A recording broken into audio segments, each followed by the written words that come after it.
이 시간 수요 예배를 통해 하나님께서 우리에게 주신 말씀은 골로새서 2장 14절에서 15절까지의 말씀입니다. 신약 326면쯤에 있습니다. 골로새서 2장 14절에서 15절 말씀입니다.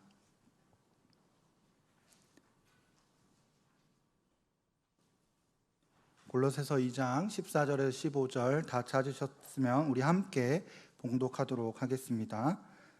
우리를 거스르고 불리하게 하는 법조문으로 쓴 증서를 지우시고 제하여 버리사 십자가에 못 박으시고 통치자들과 권세자들을 무력하게 하여 드러내어 구경거리로 삼으시고 십자가로 그들을 이기셨느니라. 아멘. 이제 담임 목사님께 나오셔서 8강 악의 기원과 하나님의 탁월한 해결책이라는 제목으로 강의하시도록 하겠습니다. 할렐루야. 아멘. 요즘 뉴스를 보거나 그 세상을 이렇게 돌아가는 것을 보시면 그거 좀 해주세요. 이렇게 좀 소리를 저기를 2번 이상 울리면 그건 주변 사람들 죄예요. 죄. 아시겠죠? 자, 다시 뉴스를 보거나 또 세상 돌아가는 걸 보면 어떤 생각들을 주로 하십니까? 야, 이 얼마나 아름답고 선한 행복한 세상인가. What a wonderful world. 이런 생각을 하십니까? 아니면 야, 도대체 세상이 어떻게 되려고 이러냐. 아우, 왜 이렇게 사람들은 악한 거야. 아주 나쁜 놈들 천지야 천지 아주 그냥. 하나님은 뭐 하시는 거야? 저런 것들을 안 잡아가고. 아멘? 어떠세요? 전자 생각을 하세요? 후자 생각을 하세요? 후자 생각들을 하시죠. 요즘 특히 그래요. 그런데 사실 이러한 생각들, 불만들이 인간이 이 땅에 존재하던 때부터 계속 있어온 의문이자 궁금증이에요. 이와 비슷한 말이 있어요. 흔히들 기성세대들, 여러분 세대들, 작년 세대들이 늘 하는 말이 있어요. 요즘 젊은 것들이 문제야. 그런 말씀이라 생각하세요? 안 하세요? 해요. 근데 정말 요즘 들어서 이 젊은 것들이 문제고 예전엔 전혀 안 그랬을까요? 그렇지 않지요.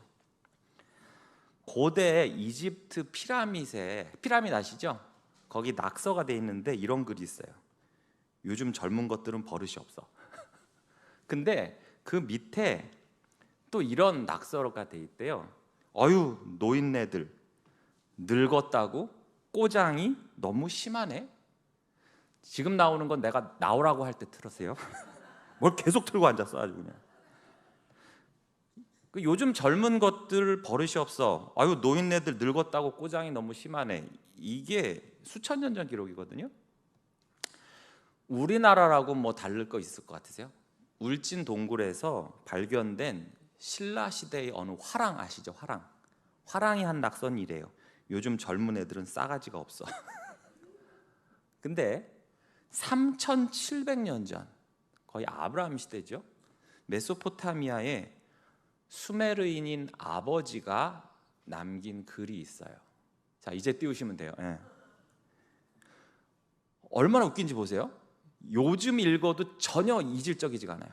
왜 학교를 안 가고 빈둥거리냐? 제발 철 좀 들어라. 왜 그렇게 버릇이 없냐? 너희 선생님에게 존경심을 표하고 항상 인사를 드려라. 왜 수업이 끝나면 집으로 오지 않고 밖으로 돌아다니냐? 수업이 끝나면 곧바로 집으로 오너라. 내가 다른 아이들처럼 땔감을 잘라오게 했냐? 쟁기질하게 하고 돈을 벌어오라고 시키더냐? 왜 공부를 하지 않느냐? 너의 형과 동생을 좀 본받아라. 어떠세요? 누가 이걸 3700년 전 어느 수메르인이라고 하지 않는 이상 바로 어제 대한민국의 어느 한 아버지가 말을 했다 해도 믿겠죠.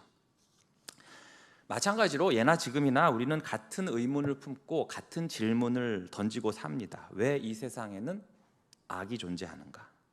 그리고 하나님은 왜 그걸 그냥 내버려 두는가? 그래서 오늘 이 시간에는 우선은 하나님은 어떤 분이시고 그리고 악은 어디서 왔는가? 또 하나님은 그 악을 어떻게 해결하시는가를 살펴보도록 할게요. 1번에 악에 대한 바른 시각. 자, 봅시다.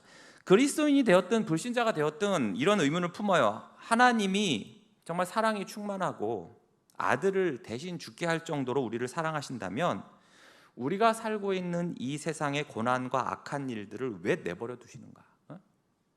정말 우리를 사랑하신다면 그런 것들 다 없애버리고 해결하셔야 되는 거 아니야? 그러다 보면 자꾸 어떤 생각이 들어요? 하나님은 우리에게 관심이 없는 거 아니야? 무관심한 거 아니야? 아니면 그걸 해결할 능력이 없는 것 아니야? 혹은 더 나가면 하나님이 없는 거 아니야? 있다면 이럴 수가 있나? 여기까지 이르게 돼요. 내가 사랑하는 사람이 많이 아파요. 그래서 막 낫게 해달라고 하나님한테 막 기도를 했어요. 그런데 하나님이 안 들어줘. 그냥 그렇게 하나님이 내 엄마를, 내 자식을 데려가셨어. 갑자기 천재지변으로 내 재산이 송두리째 사라졌어요. 사랑하는 사람이 죽었어.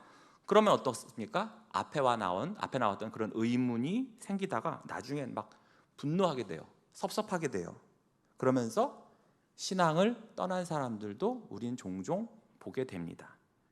그러다가 다시 돌아오신 분도 계시지만 아직까지도 안 돌아오신 분도 계시죠. 그러니까 아무리 믿음이 좋고 신앙이 깊다 하더라도 이러한 문제 앞에서 흔들리고 또 고통을 겪는 일이 많이 있어요. 그때도 이런 질문을 해요. 왜 이 세상에는 이렇게 악이 존재하나? 하나님은 왜 그러한 악을 그냥 내버려 두셔서 날 이렇게 힘들게 하나? 사실 앞으로도 인류가 존재하는 한 이런 의문과 질문은 계속될 겁니다. 그러나 우리는 성경을 통해서 하나님이 계시하신 만큼 알고 이해하고 믿어야 돼요. 그러니까 다는 몰라. 저도 몰라요, 사실은.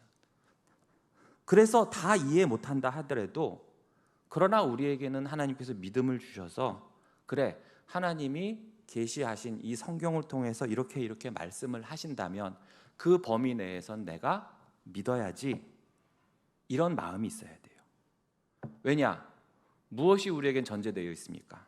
우리 하나님은 완전하시고 선하시고 전지전능하시기 때문에 우리가 지금 당장 이해하지 못한다고 해서 그것을 거부부터 하고 의심부터 하고 그런 것은 잘못된 것이기 때문에 그래요.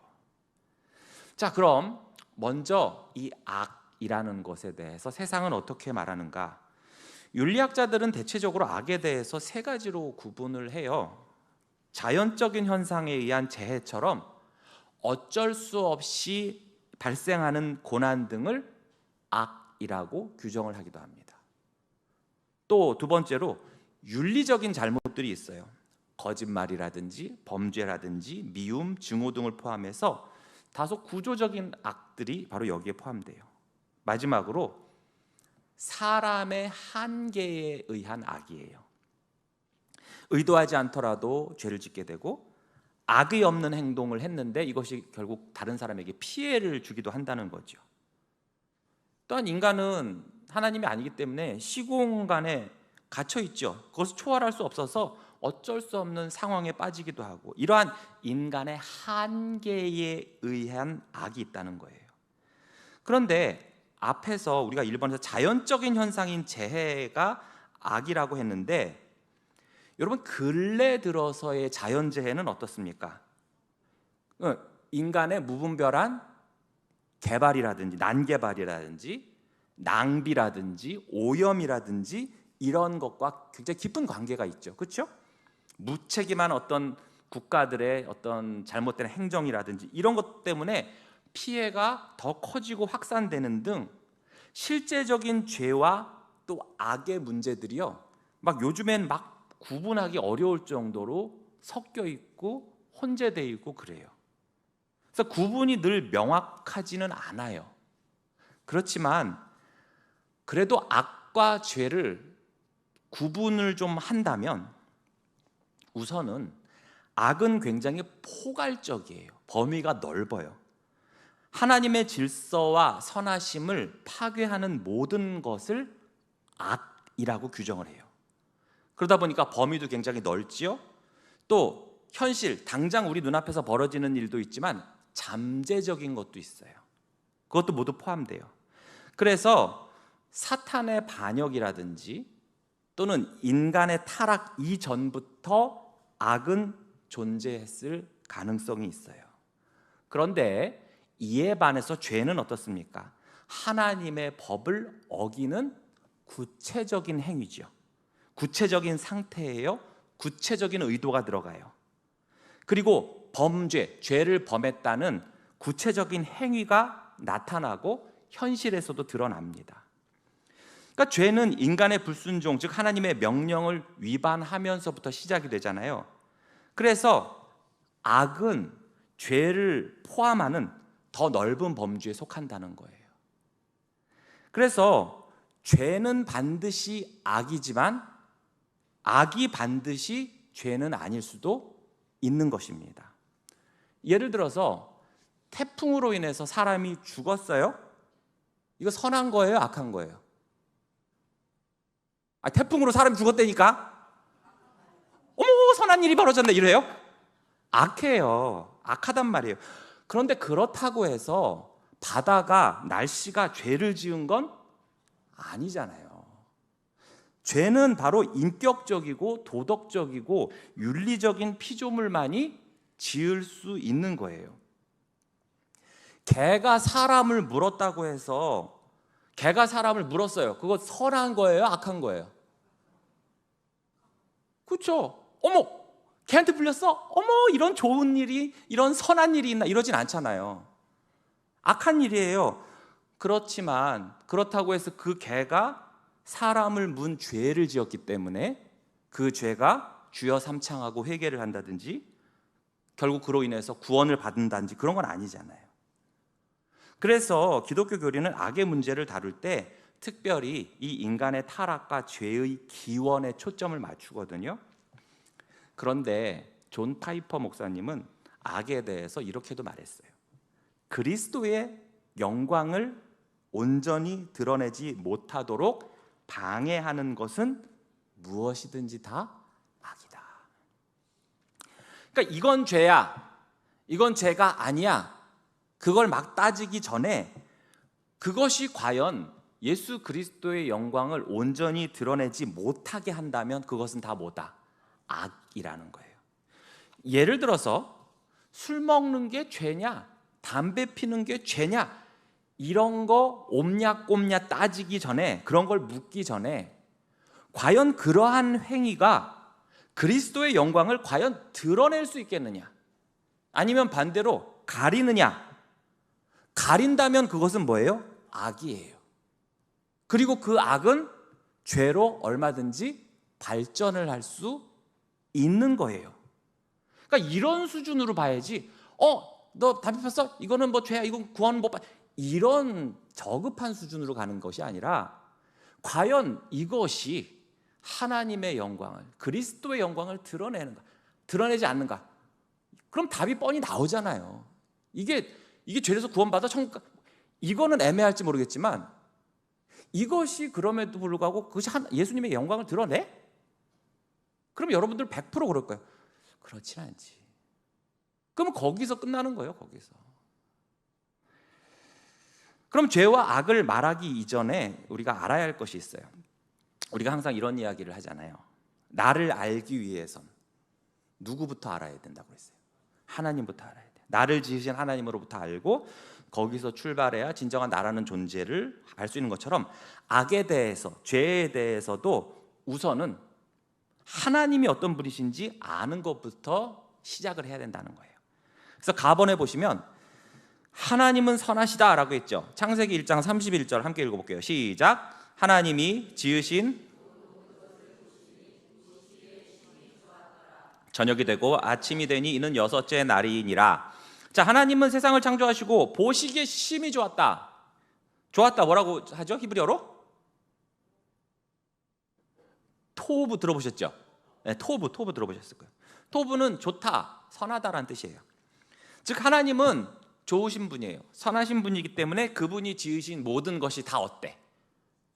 그렇죠. 그분이 콩 심은 데 콩 나고 팥 심은 데 팥 난다고. 그분이 좋으신 분, 선하신 분이기 때문에 그분이 행하시고 창조하신 모든 것도 다 토부인 거예요. 선하고 좋은 거예요. 그분의 성품이 다 반영이 되었기 때문에 처음의 세상 역시 토부였단 말이에요. 아름답고 완전했어요. 시편 34편 8절 읽어볼게요. 시작. 너희는 여호와의 선하심을 맛보아 알지어다. 그에게 피하는 자는 복이 있도다. 여기서도 선하심, 히브리어로 토부죠. 예수님도 말씀하셨어요. 누가복음 18장 19절에 예수께서 이르시되 내가 어찌하여 나를 선하다 일컫느냐. 하나님 한 분 외에는 선한 이가 없느니라. 이게 복음서니까 헬라어겠죠. 헬라어로 아가도스라고 되어 있는데 헬라어로 아가도스나 히브리어로 토브나 같은 말이에요. 선한, 좋은, 착한. 그런데 중요한 사실은 하나님 자체가 선이시고 바로 그분이 선의 기준이 된다는 거예요. 그러니까 하나님은 우리가 상상할 수 있는 최고의 선하심을 갖고 계시고 그분이 하시는 모든 일은 선해요. 이 말은 뭐냐 하면 하나님이 어떤 선한 일을 행해서 하나님이 어떤 선행을 하셔서 선한 분이 아니라 하나님이 선하기 때문에 그분이 행하시는 모든 게 선한 거예요. 나번에 하나님은 전능하시다. 창세기 18장 14절에 여호와께서 능하지 못한 일이 있겠느냐. 기한이 이를 때 내가 내게로 돌아오리니 사라에게 아들이 있으리라. 하나님께서 그렇게 말씀하셨어요. 누가복음 1장 37절에 대저 하나님의 모든 말씀은 능하지 못하심이 없느니라. 에베소서 1장 11절에 모든 일을 그의 뜻대로 결정대로 일하시는 이의 계획을 따라 우리가 예정을 입어 그 안에서 기업이 되었다고 했어요. 자, 여기서 공통적으로 말하는 게 뭐죠? 하나님은 어떤 분이시다? 전능하신 분이시다라는 거예요. 응? 그의 뜻이 전능하시고 그의 말씀이 전능하시고 하나님 자체 전능하세요. 그런데 여러분, 이 전능함에 대해서 한번 이렇게 생각해 보는 건 어떨까요? 하나님이 전능하다, 즉 뭐든지 다 할 수 있다면 하나님은 누군가에게 명령해서 하나님을 미워하게도 할 수 있을까? 어느 날 하나님이 송찬옥 집사님에게 명령을 한 거야. 너 오늘부터 나 미워해. 그렇게 하실 수 있을까요? 하나님은 하나님을 믿기로 한 모든 사람들의 구원을 취소하시고 니네들 구원 다 취소됐어, 끝, 이렇게 하실 수가 있을까요? 하나님은 전능하시니까 난 전능하니까 이제 죄도 내 마음대로 지을 거야, 이렇게 하실 수가 있을까요? 전능하니까 다 가능한 거 아닌가? 그러나 그럴 수가 없다는 거예요. 하나님은 일단 행동을 취하시면 그분은 자신의 행동에 스스로 속박이 되십니다. 그래서 하나님은 자신의 행위를 후회하지 않으시는 거예요. 애시당초 후회할 계획이나 후회할 행위를 하지 않으심으로써 그분의 전능하심, 완전하심을 나타내십니다.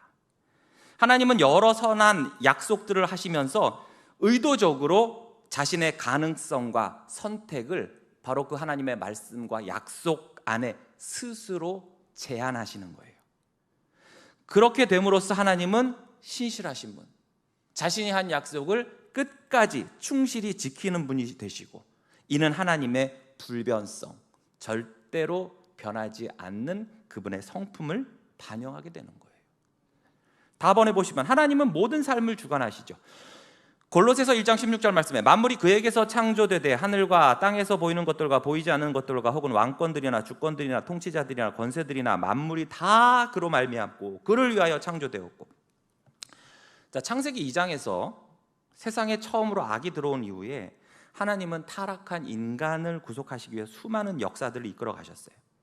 때로는 악의 세력을 제어하기도 하시면서, 때로는 또 허용도 하시면서 하나님의 구속의 역사, 그 선한 창조 세계를 다시금 회복하시려는 그러한 섭리를 이루어 가시고 주관하시고, 이것은 결코 실패하지 않으셨습니다.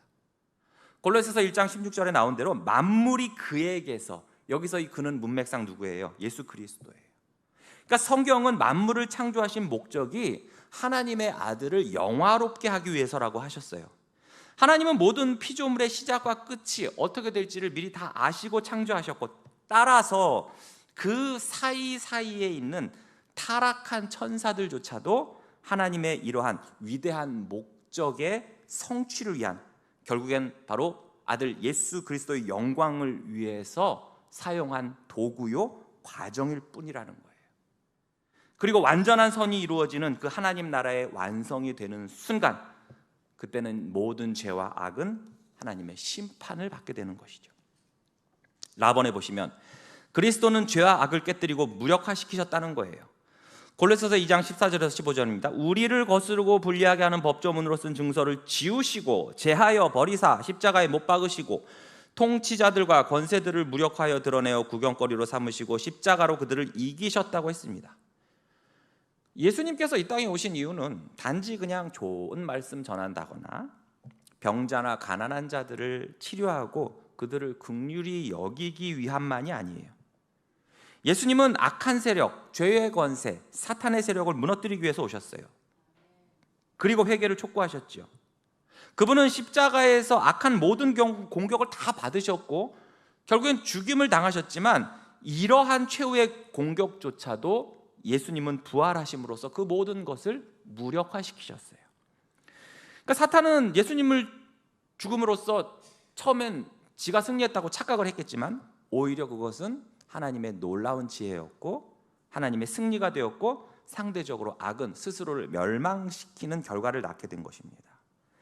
그래서 우리가 십자가를 볼 때마다 그 십자가는 하나님께서 악을 과연 어떻게 다루시는지를 보여주는 최고의 방법이고 이로 인해서 악은 스스로를 파괴하고 하나님은 그 악조차도 어떻게 선으로 바꾸어 나가시는 분이라는 거예요.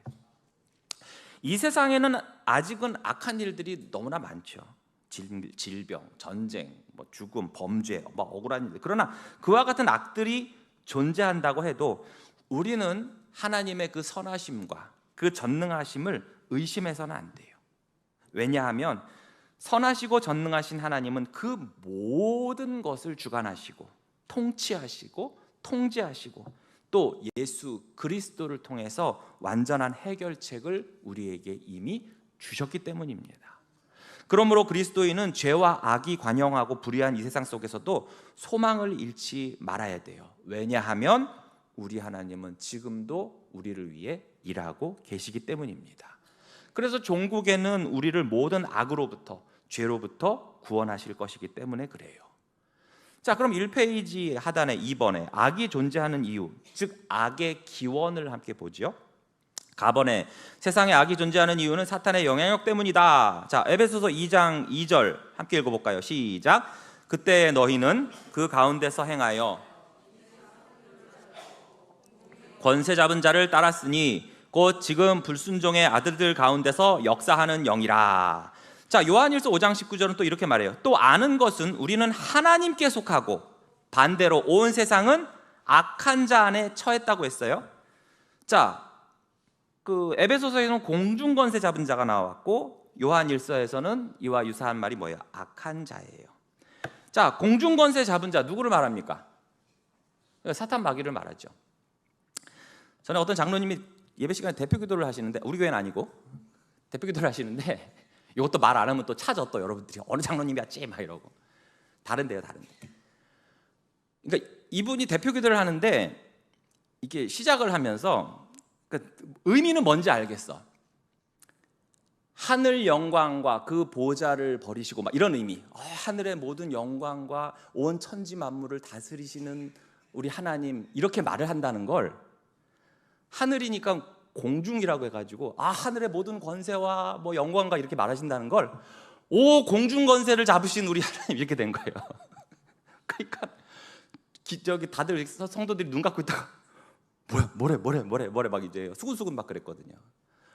그러니까 그분은 이제 그 다른 의미로 한 건데 그만 에베소서 2장 2절에 따르면 하나님을 사탄처럼 표현을 한 거야. 우리 공중 권세를 잡으신 주님 막 이래가지고. 자, 근데 공중 권세를 잡은 자 사탄이에요? 악한 자 사탄이죠? 그러니까 사탄은 하나님을 대적하는 존재로서 하나님이 만든 선한 세상에 악을 끌어들인 장본인이에요. 이처럼 성경은 악에 대해서 하나님이 아닌 바로 이 사탄을 제1원인으로 말씀합니다. 예수님도 사탄을 이 세상의 임금이라고 했고 바울은 이 세상의 신이라고 했어요.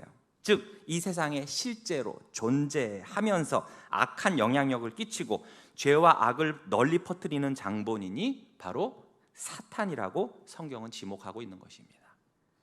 그러니까 사람이 죄를 짓고 그 죄로 말미암아 이 세상에 악이 가득한 이유는 불순종하는 아들들 가운데 역사하는 그 어둠의 영이 사탄이 공중권세를 잡은 그 강력한 힘으로 사람들을 붙잡고 미혹하기 때문에 그래요. 그래서 사탄은 처음부터 거짓말쟁이요 파괴자라고 했지요. 그는 아담과 하와를 유혹해서 죄를 짓게 했고, 그 후로도 계속 사람들의 마음속에 거짓을 심고 악한 행동을 하도록 계속 부추깁니다. 간혹 작동하고 있다는 거예요. 나번에 보시면 세상에 악이 존재하는 이유 두 번째, 이번에 또 인류가 악을 선택을 했다는 거예요. 인류가 악을. 그러니까 사탄이 그런 영향을 끼치더라도 인간이 선택을 안 하면 되잖아. 근데 인간이 선택을 했다는 거예요. 로마서 3장 23절을 보시면 모든 사람이 죄를 범하였음에 하나님의 영광에 이르지 못했다고 그랬어요.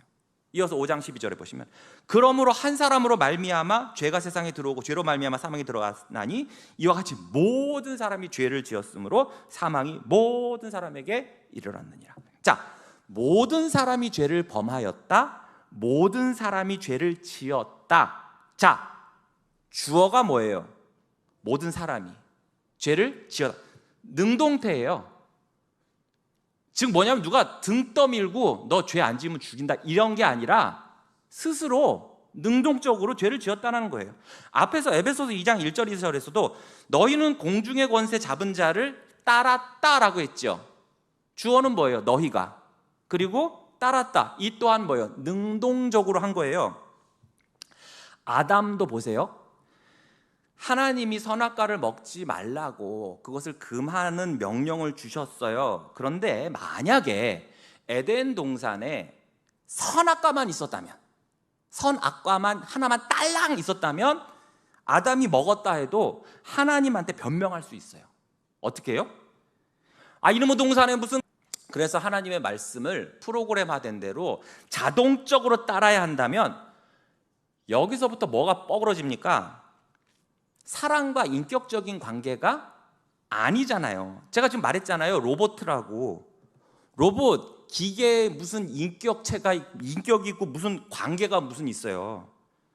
그러나 하나님은 우리를 사랑하시기 때문에 우리에게 자유의지도 주셨고 또 선택권을 주셨는데 인간은 그 자유를 잘못 사용해서 악을 선택하고 범죄하게 된 거예요. 자, 여러분도 한번 잘 생각해 보세요. 내가 만약에 운전을 하고 가다가 초행길에서 야 여기가 일방통행인지 좌회전 금지인지 나 도통 모르겠다. 그래서 죄를 범할 수 있잖아요. 도로교통법을 범할 수 있어요. 그거는 그럴 수 있어. 근데 그런 거 말고 정말로 우리가 하나님의 명령을, 성경 말씀을 몰라서 범죄한 게 과연 있습니까? 여러분 솔직히 까놓고 얘기해서 미워하지 마라. 어머 몰랐어요. 어머 미워하는 게, 어머 죄욕, 어머 몰랐네. 탐심을 가진, 탐심이 죄였어요. 음행하지, 어머 음행이, 아우 내가 알았으면 안 졌을 때, 어머 내가 몰랐네. 나 오늘까지 몰랐어. 지금까지. 어때요? 솔직히 몰라서 죄 지은 게 아니잖아. 솔직히 다 알면서. 그러나 그로 인한 유익이 더 크기 때문에 선택한 거 아니겠어요? 그렇죠? 옛날 제 나라에 그 수도 임치에 거대한 시장이 있었는데 벌건 대낮에 금은방에서 금을 털어간 거예요. 그 사람이 많이 보고 잡혔죠. 1초도 안 돼서.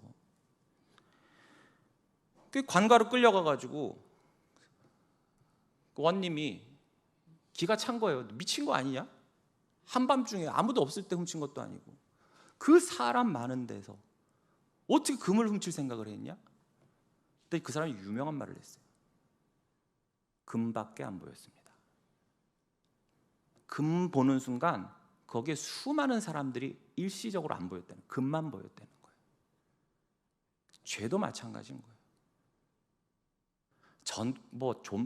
절도 20범 정도 되면 그만둬야 돼. 걔는 그게 은사가 아니야. 20번 잡힐 거면 걔는 재능이 없는 거야. 재능이. 그럼 진작에 손 씻어야 되는데 그럼에도 1년, 2년 지나면 한 30범 돼 있어요. 왜 그래요? 잡혀. 근데 왜 잡히죠? 왜 또 저지르죠? 그걸 안 걸릴 거라고 착각을 하고 일단 성공만 하면 큰 돈이 올 거라는 그 욕심에 의해서. 그럼 그 사람은 절도가 죄란 걸 몰라서 지었던 걸까요? 아니에요. 유익이 더 커서 스스로 선택한 거예요. 그러니 누굴 탓해? 누구를 솔직히. 하나님이 상황을 이렇게 만들어 놓으셔서 내가 그렇게 된 거야 라고 어떻게 탓합니까? 일반적으로 세상에서도요, 보통 사람들, 평범한 시민들은요, 남 탓 안 하고 열심히 묵묵히 살아요. 그런데 범죄자들은요, 하나같이 세상 탓하고 정부 탓하고 가족 탓하고 조상 탓해요. 거기에 더해 하나님을 탓해요. 그러나 사실은 자신에게 책임이 있다는 거죠. 답은 세상에 악이 존재하는 이유는 하나님의 섭리와 뜻이 있기 때문이래요. 어쩌면 이 부분이 가장 참 이해하거나 좀 받아들이기가 어려운 주제일 수도 있어요. 자, 하나님이 선하시고 전능하시다고 했는데 왜 그럼 그 선하심을 악을 허용하는 데 사용하시고 왜 그 전능하심과 공의로우심으로 왜 악을 없애지 않으시는가? 자, 우선 하나님은 악을 창조하지 않으셨어요? 자, 선의 반대는 악이라고 했죠. 하나님은 분명히 세상을 창조하시고 나서 보시기에 매우 좋았다, 선하다, 토브라고 하셨어요. 즉 존재하는 모든 것을 선하게 창조하신 하나님이 어떻게 악을 창조하실 수 있겠습니까? 그렇죠? 하나님이 악을 창조해 놓고 선했다, 보시기에 좋았다, 그렇다면 이건 하나님을 거짓말쟁이로 만드는 거예요. 그렇죠? 그러니까 하나님도 이것은 할 수 없어. 거짓말할 수가 없잖아요. 그러니까 하나님은 전능하시지만 거짓말을 할 수가 없으니까 진실하신 분, 신실하신 분, 참되신 분이잖아요.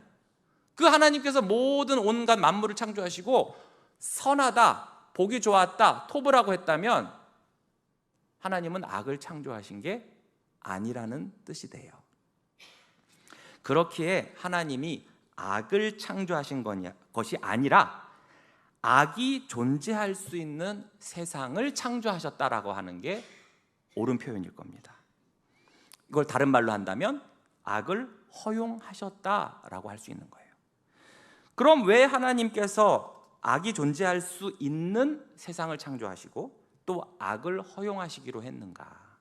이 페이지 3번에 보시면 악에 대한 하나님의 일하심, 허용이란 방법이 있고 개입하시는 방법이 있어요. 먼저 가번에 악에 대한 하나님의 섭리는 무엇인가? 1번, 악을 허용하는 것은 하나님의 심판이기도 하다라는 거죠.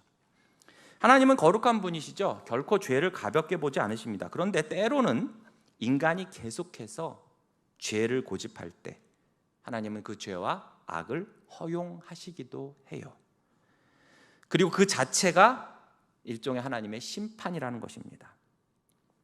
로마서 1장 24절에 보시면 그러므로 하나님께서 그들을 마음의 정욕대로 더러움에 내버려 두사 그들의 몸을 서로 욕되게 하게 하셨으니 26절에도 보면 이 때문에 하나님께서 그들을 부끄러운 욕심에 내버려 두셨으니 곧 그들의 여자들을 또 순리대로 쓸 것을 받고 영리로 쓰며. 자, 24절이나 26절에서 공통된 문장이 뭐죠? 내버려 두사, 내버려 두셨으니. 즉 하나님은 그들을 내버려 두사, 즉 그들의 죄와 악을 허용을 하사 정욕에 빠지도록 하셨다고 기록되어 있고 이것 자체가 그들에게 뭐라는 거예요? 심판이라는 거, 하나님의 심판. 여기 말고도 성경에 많은 예시가 나와요. 하나님은 인류가 바벨탑을 쌓을 계획을 처음부터 할 때라든지 혹은 한 1층 정도 쌓았을 때 그때 막 막지 않으셨어요. 그렇죠? 노아 시대 때도 보세요. 온 세상이 죄로 가득할 때까지 하나님은 놔두셨어요. 바로도 저 같으면 시간이 없을 것 같아가지고 나일강 피로 만들고 나서 바로 죽여버렸을 텐데 어떻죠? 그 완악함을 계속 그대로 둬요. 소돔과 고모라도 그렇고 이스라엘 백성들도 마찬가지고 가나안 족속들도 그렇고 엘리 제사장 가족들도 그렇고 구약의 여러 악한 왕들도 그렇고 하나님은 이미 죄와 악을 선택하고 그것에 기울어 있는 돌이키지 않는 그러한 자들에 대한 일종의 심판으로서 그들의 악과 죄를 허용하고 계시는 거예요. 범죄하는 자를 그대로 무관심하게 두는 것 자체가 심판이요, 그 죄가 가져올 결과를 오롯이 그들이 감당하게 하는 것, 그것이 또한 뭐라는 거예요? 하나님의 심판이라는 거예요. 그래서 성경은 말씀하시는 게 뭐예요? 악인의 형통함을 부러워하라고 그랬어요? 부러워하지 말라고 그랬어요? 부러워하지 말라고 그랬는 거예요. 왜? 그렇게 허용하시는 것이 그들을 축복하는 것이 아니라 그들을 심판하는 것이기 때문에. 두 번째, 하나님이 악을 허용하신 이유 중에는 그분의 선함과 영광을 이루시기 위해서라는 것입니다. 하나님은 악을 사용하셔서도 선을 이루시는 분이라는 거예요. 하나님은 죄 자체를 기뻐하시지 않지만 그 죄를 통해서 더 깊고 큰 구원의 이야기를 만들어 가시곤 합니다. 즉, 인간의 범죄와 타락을 오히려 이 우주 안에서, 또 죄인을 구원하시는 하나님의 독특하고도 영광스러운 그 사랑을 드러내는 계기로 삼으시기도 한다는 거예요. 그래서 죄가 더한 곳에 무엇이 더 넘친다고 그랬어요? 은혜가 더욱 넘쳤다고 말씀하시죠. 그래서 하나님께서는 더 영광스럽고 더 나은 선을 이루실 때 악을 허용하시기도 하는 거예요. 예를 들면 노아 시대 때 그 죄악으로 온통 물든 이 세상으로 인해서 하나님의 구원의 방주가 어떻게 됩니까? 더 드러나죠. 더 밝히 드러나요. 바로의 완악함이 갈수록 악랄해질수록, 처음에는 가네 못 가네 뭐 그러다가 나중에 바로가 어떻게 처음에는 바로가 니네 뭐 남자들만 가, 뭐 아니면 가면 안 돼, 뭐 이런 식으로 좀 약간 소극적으로 했다면, 나중에 10번째까지 갈 때는 어떻게 됩니까? 그들이 그 유대인들 전멸할 것처럼 그렇게 아주 완악하게까지 가거든요, 점점. 그런데 그의 완악함이 악랄해질수록 하나님의 능력은 어떻게 됩니까? 점점 커져요. 자, 요셉의 형들이 요셉을, 개인을 한 사람을 괴롭혀서 팔아 넘기는 악행을 저질렀지만 하나님은 어떻게 하셨습니까? 그것을 선으로 바꾸셔서 요셉 한 사람, 그 고통받은 요셉 한 사람만 딸랑 그를 구원하신 게 아니라 어떻게 해요? 민족 전체를 살리시는 일을 하셨잖아요. 가룟 유다의 배반조차도 하나님께서는 그것을 하나님의 뜻을 이루는 도구로 삼으셨어요. 자, 로마서 8장 28절은 우리가 즐겨 암송하고 또 묵상하는 본문이죠. 함께 읽어볼게요. 시작. 우리가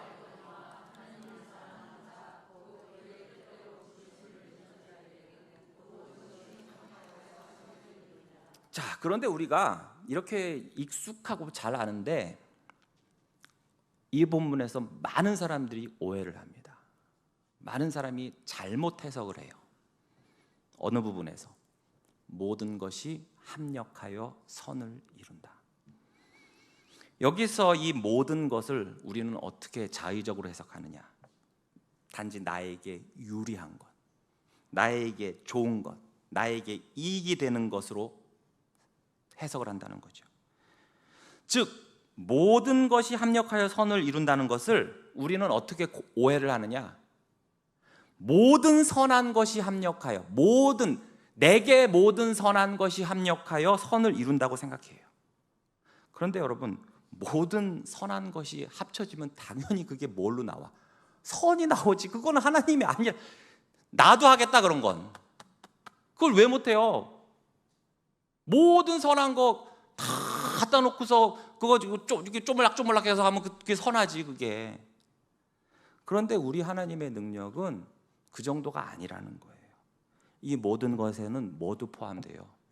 악도 포함되고, 죄도 포함되고, 고난도 포함되고, 아픔도 포함되고, 그 모든 것까지도 다 사용하셔서 궁극적인 선과 하나님의 영광을 나타내실 수 있는 분이 바로 우리의 하나님이시고, 이것이야말로 하나님의 전능하심이라는 거예요. 여러분, 인류 요리사는요, 재료 탓을 안 해요. 인류 목수는 연장 탓을 안 하죠. 삼류 요리사나 삼류 목수야 연장 탓, 재료 탓, 전기 탓, 뭐 조수 탓, 나중에는 뭐 나라와 민족 탓을 하는데 인류는 탓을 안 해. 그러니까 뭘 들이밀어도 최고의 음식, 최고의 물건을 만들어낸단 말이죠. 하나님도 마찬가지예요. 그분은 모든 것, 거기엔 선도, 악도 다 포함돼요. 그것을 합력하여 하나님의 뜻대로 선을 이루어 가시는 줄을 믿으시기 바랍니다. 그리고 그 정점에는 바로 그리스도의 십자가가 있는 거예요. 3번, 그리스도의 십자가는 모든 죄와 악의 문제에 대한 해결이다. 여러분, 세상에 존재하는 모든 죄와 악에 대한 하나님의 최종적인 대답은 바로 예수 그리스도의 십자가입니다. 하나님은 인간의 죄악된 선택과 그 결과들에 대해서도 다양한 섭리를 통해서 결과적으로 예수 그리스도로 인간을 구원하시는 바로 그 구속사적 사건을 승리로 이끌어내시는 분이에요. 악은 지금도 번성하고 죄는 끊임이 없지만 하나님의 이러한 허용하심, 또 개입하심, 또 그 가운데 역전하심을 통해서 하나님의 뜻을 항상 이루어 가시고, 이를 통해서 하나님의 참되신 사랑과 또 우리를 향한 그 긍휼하심을 늘 나타내세요. 그럼 하나님은 100% 언제나 무작정 악을 허용하고 내버려 두시기만 하는가? 그렇지 않지요. 하나님은 악을 막으십니다. 하나님은 왜 악을 막으시는가? 첫 번째, 우리 인간을 긍휼히 여기시기 때문에 그래요. 하나님은 죄를 미워하십니다. 그러나 죄인인 우리는 사랑하시죠. 우리가 죄의 길로 계속 가면 망하기 때문에 하나님은 때때로 우리를 막으시고 징계하시고 돌아오게 하십니다. 죄를 허용하심으로써 그 죄가 얼마나 더럽고 추한지를 경험하게 하시되, 또한 그 죄에 대한 엄한 형벌을 내리시면서 이 죄가 종국에는 얼마나 큰 무서운 결과를 가져오는지를 깨닫게 하시고 회개하게 하시고, 그래서 그 죄를 떠나 하나님께로 돌아오게 하시죠. 히브리서 12장 6절에 보시면 주께서 그 사랑하시는 자를 징계하시고 그가 받아들이시는 아들마다 채찍질하심이라 하였다고 했어요. 그러니까 죄로 인한 징계는 하나님의 미움이 아니라 또 다른 아버지의 사랑인 것입니다. 이번에 하나님의 선하신 뜻을 이루기 위해서 하나님께서는 악을 막으신다는 거예요. 그러니까 하나님은 우리가 죄에 빠져서 망하지 않고 그분의 뜻과 영광을 이루는 인생으로 살기를 원하시죠. 마치 여러분이 자녀들이 착하고 바르고 올바르게 사는 걸 원하시는 것 수만 배만큼 우리에게 하나님은 원하십니다. 그래서 죄가 더 커지기 전에 막으시고 때로는 우리의 실수와 실패마저도 선하게 바꾸시는 역사를 하잖아요. 예를 들어서 죄가 진행되는 동안도 하나님은 그 죄의 방향을 틀어놓기도 하세요.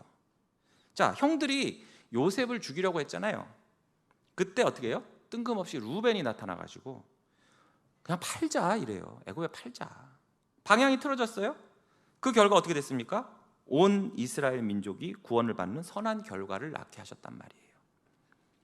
하나님은 유대인들이 그 예수님을 그렇게 미워하고 죽이는 것은 허용하셨지만 그 과정에서 역사하셔서 결국 예수님께 우리의 모든 죄를 전가하게 하시고 그분의 죽음이 우리의 죽음이 되어서 그분의 구원의 역사가 우리의 구원이 되게 또한 하셨어요.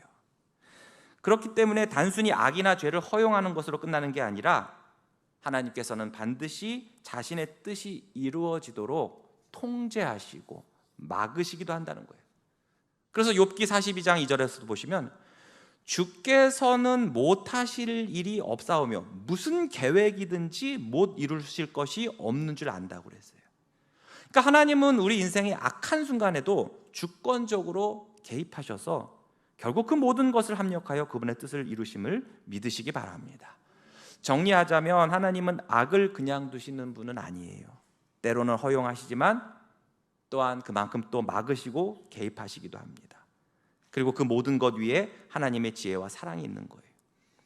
그래서 때로는 우리 눈에 이해도 안 되고 또 참 어렵고 참 답답하기도 하지만, 그러나 하나님은 분명히 자신의 뜻과 그 선하신 목적을 이루기 위해서 지금도 일하고 계신다는 거예요. 그리고 그 가장 큰 증거는 무엇이다? 바로 예수 그리스도의 십자가와 그분의 부활이라는 것입니다. 지금 우리가 고난 가운데 있더라도, 비록 악한 세상을 살더라도 그래도 하나님은 우리와 함께 하시며 우리를 위해서 일하고 계시고 반드시 선으로 바꾸신다는 그 믿음을 잃지 마시기 바랍니다. 자, 이어서 4번에 일상 속 삶에서 겪는 죄악과 승리하는 비결. 혹 여러분들 믿는 사람이라면 항상 평안한 길, 꽃길만 걸어가는 삶, 아무 문제 없고 고난 없는 삶을 살아야 되는 거 아닌가? 라는 생각을 여러분 해보신 적 있으십니까? 예수도 남들 안 믿는 예수를 믿는데 그렇다면 뭔가 달라야지, 항상 꽃길을 걷고 고난이 절대 없어야 되는 거 아닌가? 그런 생각을 하기도 해요. 이 불신자 친인척들 명절에 만나면 하는 말이 뭐예요? 옳게 예수 믿는다고 하면서 왜 이렇게 사는 게 그 모양이야? 이렇게 10원 한 장 도와주지도 않으면서 꼭 뭐라고 그래요? 예수 믿는다면서 왜 그래? 왜 이렇게 힘들어? 그러면서 뭐라고 그래요?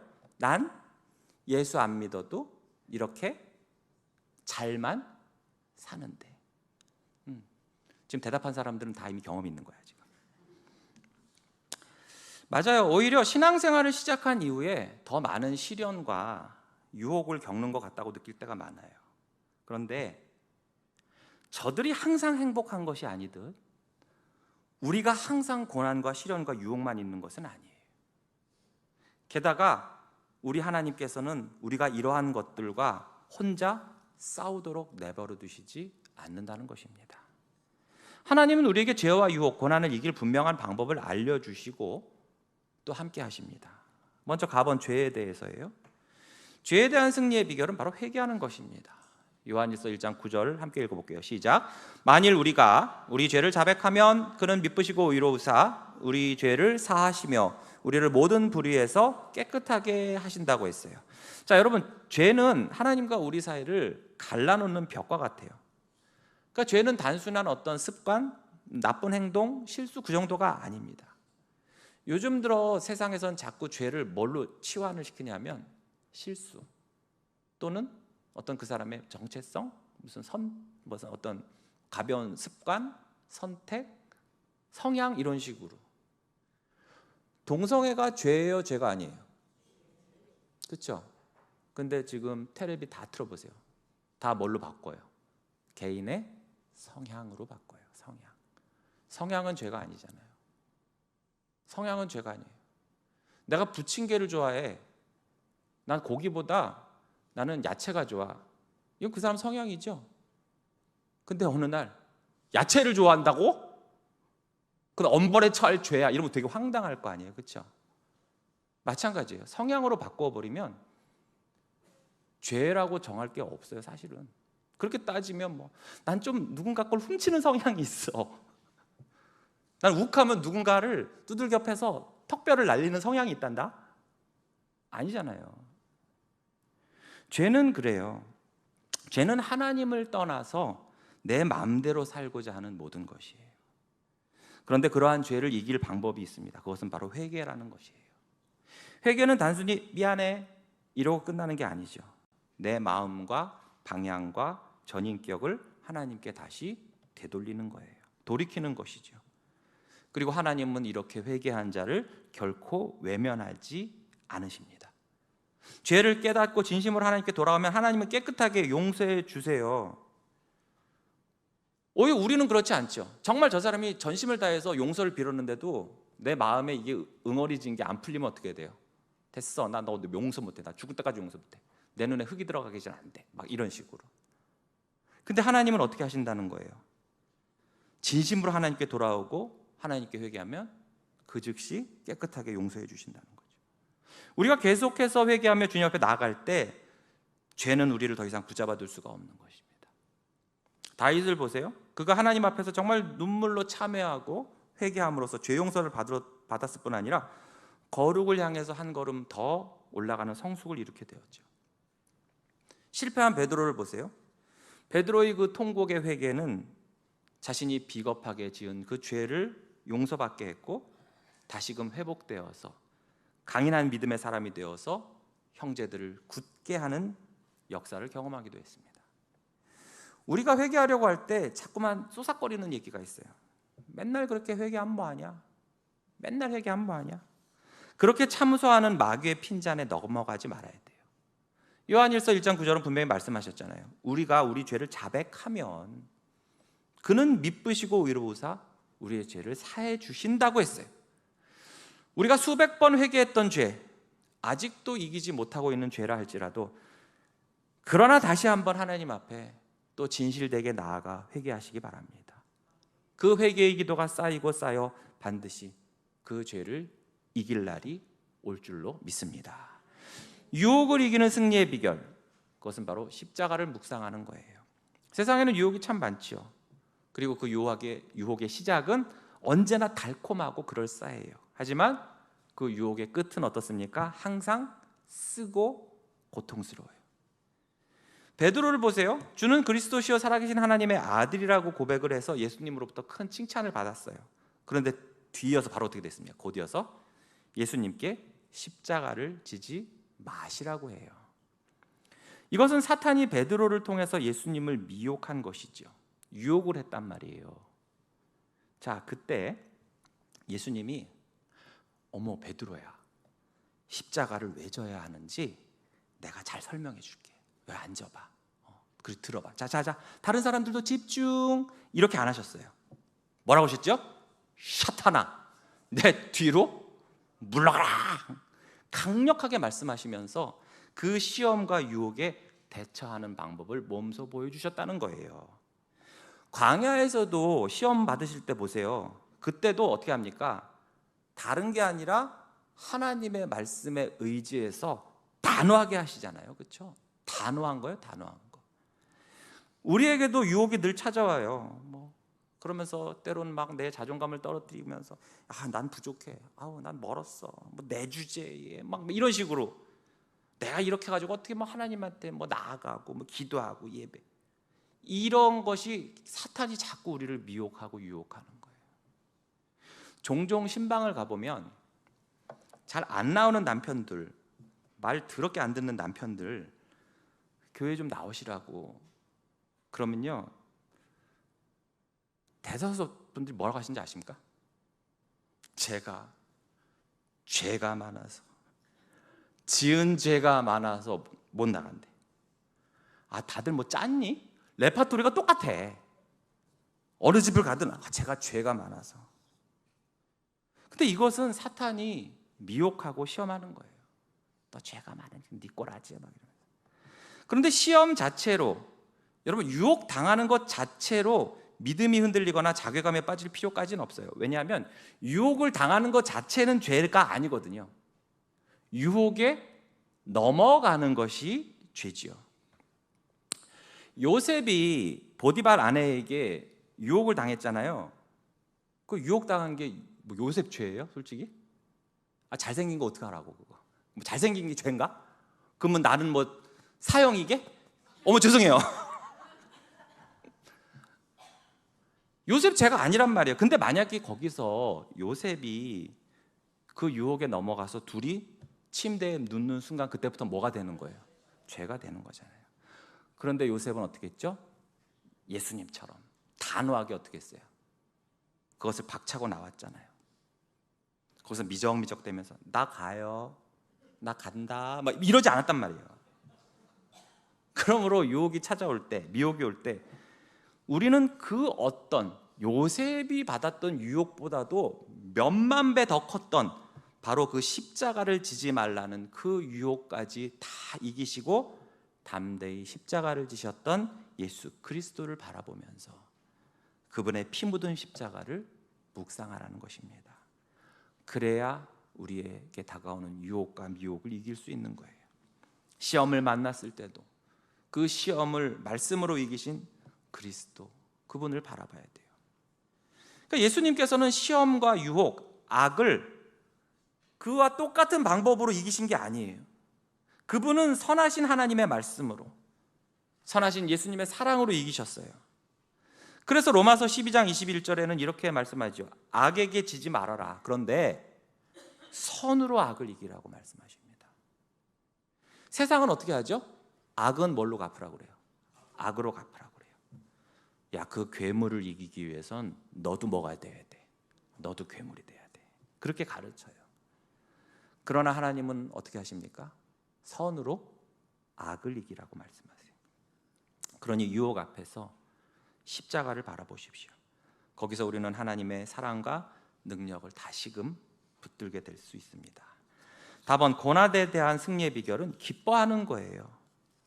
왜 하나님을 믿는데 이런 고난이 있을까요? 이런 질문은 수많은 신자들이 하나님께 드리는 질문이에요.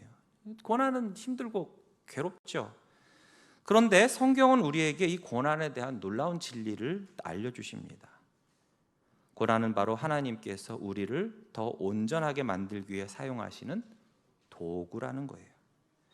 하나님은 이를 통해서 우리의 삶의 불순물을 제거하고, 이를 통해서 우리를 겸손하게도 하시고 참된 믿음을 갖도록 하시고, 그렇게 하기 위해서 고난을 사용하신다는 거예요.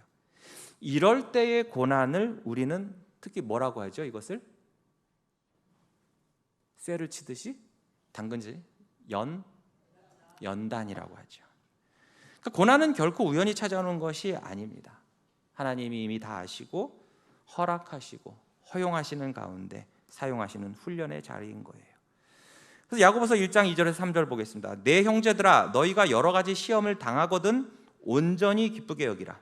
이는 너희 믿음의 시련이 인내를 만들어내는 줄 너희가 알미라. 그래서 예수님도 고난을 당하셨어요. 그분은 십자가에서 고난을 겪으셨고, 또 공생의 사역 내내 고난을 당하셨고, 아니 아예 성육신 안에서 이 땅에 오신 것부터가 고난이시죠. 그러나 마침내 그 모든 것을 상쇄하고도 남은 만큼 부활로 승리를 하셨습니다. 그러니까 우리도 주님의 고난에 동참할 때 주님의 영광에도 함께 참여하게 되는 거예요. 이것을 믿음으로 내다보고 고난이 오면, 아, 이제 이 다음은 임박할 승리구나, 영광이구나, 그것을 기대하면서 이로 인해서 미리부터 기뻐하라는 거예요.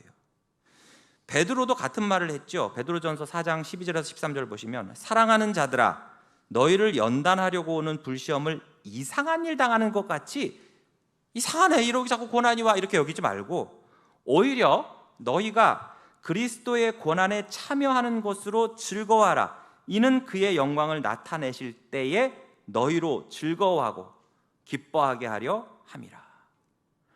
그래서 바울이 쉬지 말고 기도하라, 범사에 감사하라, 앞에 뭐라고 했죠? 항상 기뻐하라고 했죠. 그렇게 말한 이유가 이 부분입니다.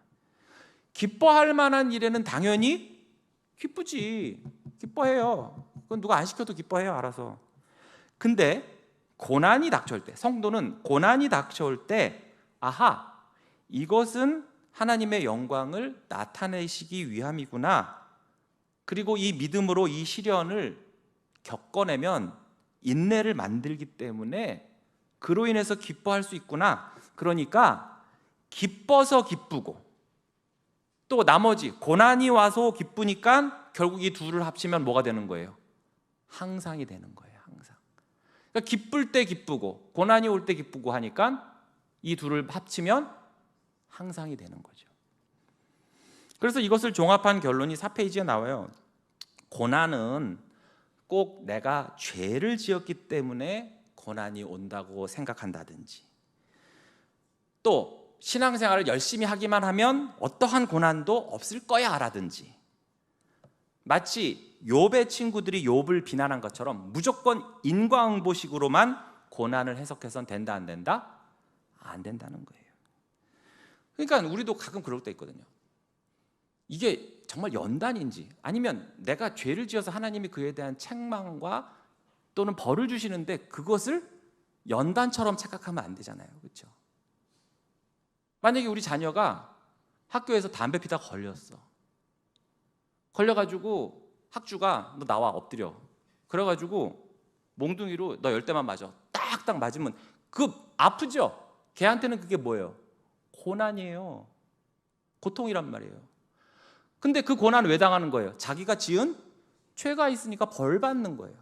근데 만약 그 아이가 5대 정도 맞으면서 눈물을 지그시 흘리면서 주님의 고난을 내 엉덩이에 채우겠습니다, 이를 통해서 나의 믿음이 더 굳건해, 이게 말이 돼요? 이게? 안 되잖아요. 그러니까 이 고난이 올 때도 이걸 분별할 수 있는 영적 분별력이 있어야 돼. 이게 나를 연단을 시키는 것인지, 아니면 내 죄를 돌아보고 돌이키게 하시려고 하나님이 방법을 하시는 건지. 그래서 3번의 고난의 유익 다 함께 읽어보고 오늘 강의를 마치도록 하겠습니다. 1번 시작. 고난을 통해 우리는 불순물이 제거되어 온전하게 되며 진정한 그리스도인임을 확인할 수 있다. 2번 시작. 고난을 통하여 자신의 신앙을 점검할 수 있다. 3번 고난을 통하여 하나님을 의지하는 법을 배우며 겸손하게 된다. 4번 고난을 통하여 타인을 이해하게 된다. 동병상련이죠. 5번 고난을 통하여 복음을 증거하게 된다. 6번 고난을 통하여 이 세상이 타락한 세상임을 깨닫고 앞으로 올 하나님 나라를 열망하게 된다. 아멘. 마지막으로 정말 은혜로운 부분 한 가지만 더 할게요. 강의 끝. 기도하겠습니다. 하나님 아버지 은혜와 사랑을 감사드립니다. 악이 세상을 지배하는 것처럼 보이지만 죄악이 관영한 세상에서 우리가 고난 받는 것으로 보이지만 그러나 우리 하나님께서 이 모든 것을 주관하시고 허용하시고 개입하시고 섭리하심으로써 종국에는 모든 것을 합력하여 선으로 이끄시는 줄로 믿습니다. 그리고 그 선이 바로 하나님의 영광과 우리를 위한 것임을 깨닫고 우리에게 닥치는 어떠한 유혹과 고난과 또한 여러 어려움 가운데서도 우리가 십자가를 묵상하고 또한 우리가 항상 기뻐하면서 언제나 우리 주님과 동행하면서 지금에 있는 죄악을 이기고 또한 어떠한 고난에서도 승리할 수 있는 저희들 되게 하여 주시옵소서. 고난을 통해서 항상 겸손하게 하여 주시고 또 항상 하나님을 의지하는 법을 배우며 겸손한 우리가 되게 하여 주시옵소서. 예수님의 이름으로 기도합나이다. 아멘.